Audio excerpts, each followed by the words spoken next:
Hey everyone, my name's Leo and welcome to my channel. I make videos on university and productivity, and having spent the last 3 years at Queen Mary, University of London, today I'd like to give you a tour of the main campus in Mile End and also share some of my honest opinions for those of you that are thinking of applying here. Timestamps for each part of the tour are on the screen now, so without further ado, let's hop into it. So we begin our tour in front of Queen's Building, the main administrative building at Queen Mary that also serves as the main entrance to the campus. Every university has its famous landmark which they use for promotional material and graduation photos, and Queen's Building serves this purpose for Queen Mary. You probably won't end up visiting here too much over the course of your degree, but it's still good to know that you can find things such as the Student Inquiry Centre and the Careers Centre here if you need them. We're going to take a walk through the building, and whilst we do that, I'm going to talk about the first pro of Queen Mary, which is its location. Unlike most other Russell Group universities in London, Queen Mary is located in Zone 2 of London, meaning you are paying on average 1.7 times less for rent compared to Zone 1, whilst excellent transport links via the tube and buses ensure that access to central London is still convenient. The location is a double-edged sword, however, with Mile End having a rate of 10 crimes per 1,000 residents, which ranks slightly above average for the entirety of London. Whilst the high student population means you're unlikely to run into any trouble during the day, especially in the immediate area surrounding the university, you should certainly be wary of walking around at night alone and straying away from the main roads, though of course this advice would apply to most areas of London. Moving on, we now approach Library Square, which, as the name suggests, is the central square on campus which is home to the library, of course, as well as a few other key buildings. During term time, it seems like there's always something going on in Library Square, from charity giveaways to promotional food trucks and even company stalls offering out freebies. This is also quite a nice place to gather when the weather is nice outside.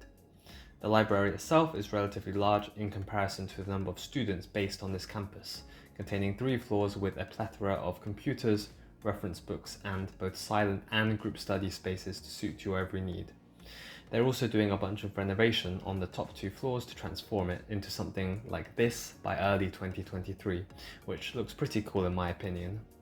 Ahead of us we can see the Students' Union building, which brings me to my next pro, which is the societies that Queen Mary offers. Obviously every university offers societies. However, aside from the usual academic and sports clubs on offer, I truly believe that Queen Mary has some of the most unique selection of student groups in all of London, with some examples being Retro Society, Harry Potter, and even a Pokemon Society, meaning you will almost certainly find something that you like.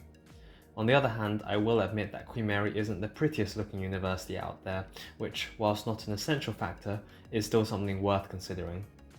Just have a look at the fact that there's a graveyard in the middle of campus. I know it's there for historical reasons, but it's still not the most pleasant thing to look at when you're walking to your morning lectures.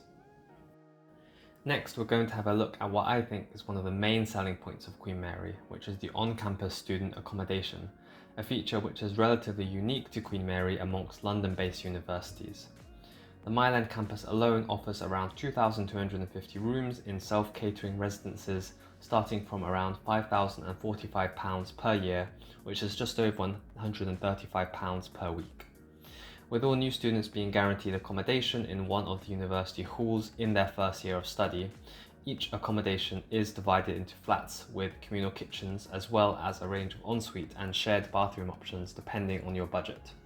There are shared laundry facilities as well as a small on-campus supermarket, and safety on campus is generally good as well, with 24-hour security and ID being required for access to the campus in the evening. Being able to live directly on campus, where the majority of the teaching and student events take place, means that you'll truly be able to have an immersive university experience that allows you to make the most of academic and social opportunities to the fullest.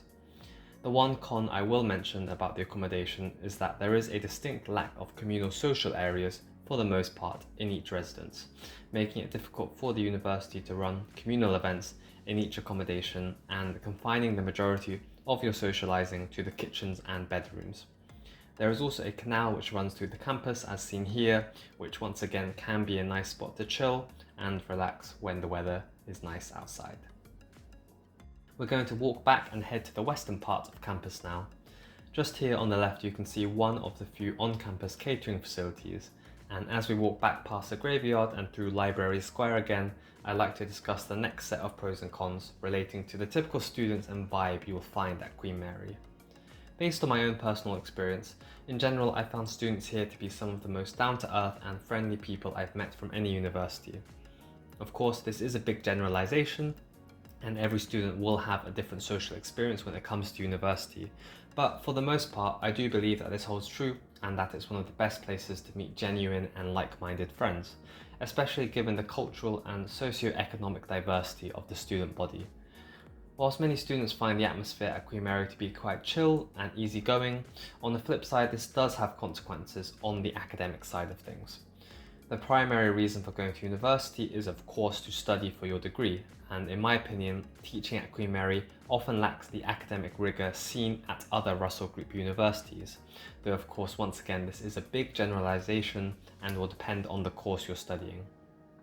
This may not necessarily be a bad thing for everyone, but for those students who pursue constant intellectual stimulation and enjoy being pushed academically beyond their curriculum, Queen Mary unfortunately does not offer the same level of opportunity for that as other top universities.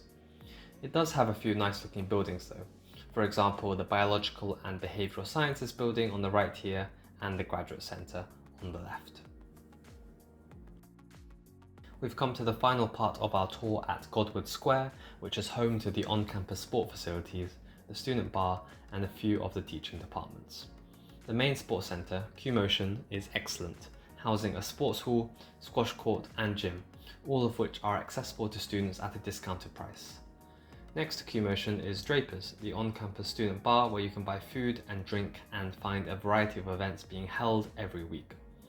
Compared to other university bars though, I would have to say that it's not one of the best.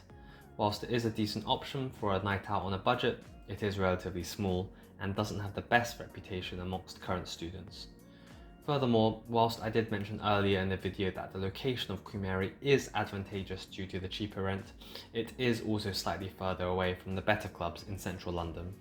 So whilst daytime transport links make travelling to and from central London relatively easy, the location of Queen Mary does make a night out more challenging, given that transport options are more limited at night time. So that's all from me. I hope you found this tour and review useful, and a summary of the pros and cons I discussed in this video can be found on the screen now. If you have any questions or video suggestions, then feel free to drop a comment down below, and if you'd like to see more content like this, then please consider subscribing. Bye for now.